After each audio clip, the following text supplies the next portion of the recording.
صفرا کہہ لیں، سودا کہہ لیں، بلغم کہہ لیں، الحاقی مادہ کہہ لیں. اب یہ کل 8 ہوئے یا 6 ہوئے؟ اب ان کی 8 یا 6 لفظیں ہونی چاہیے. جی ٹھیک ہے. اور ہر نبض جب وہ بگڑتی ہے تو اس کی صرف 2 ہی صورتیں ہیں. پھر مختصر کروں گا، انشاءاللہ باتیں ہوتی رہیں گی.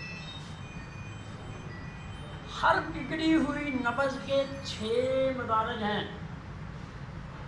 چاہے خام بلغم بگڑے، چاہے خام سودا بگڑے، چاہے خام تینوں، یا پختہ یا خام، ہر بگڑی ہوئی نبض کے کتنے درجے؟ 6 درجے. بگاڑ پیدا ہو گیا،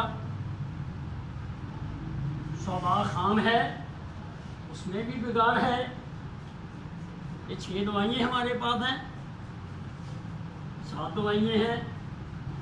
اسی طرح اگر صفرا بگڑا اس کی بھی دوائیں 6 دوائیں اسی لیے ہیں کہ اس کے بگاڑ کے درجے 6 ہیں. اب آپ نے یوں سمجھنا ہے کہ بگڑا کیا ہے، بگڑنے کی صورت کیا ہے. یہ ایک بنیادی نقطہ ہے جس کو ہم نے چھوڑ دیا. فساد کہاں پیدا ہوتا ہے؟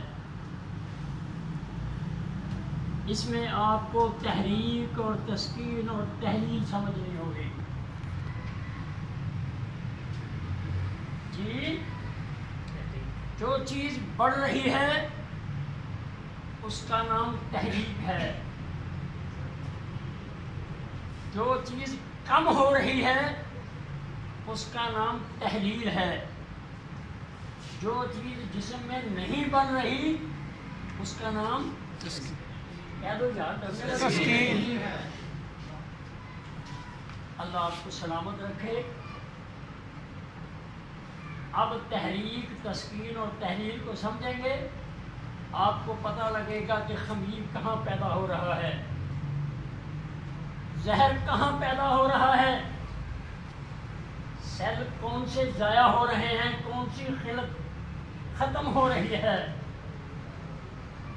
اور کون سی چیز ان دونوں کے عمل کو نقصان پہنچا رہی ہے. تحریک، تسکین اور تحلیل سمجھنے کے بعد میرا خیال ہے آپ بہت سارے اس لمبے گورکھ دھندے سے محفوظ ہو جائیں گے. یاد زندہ صحبت باقی.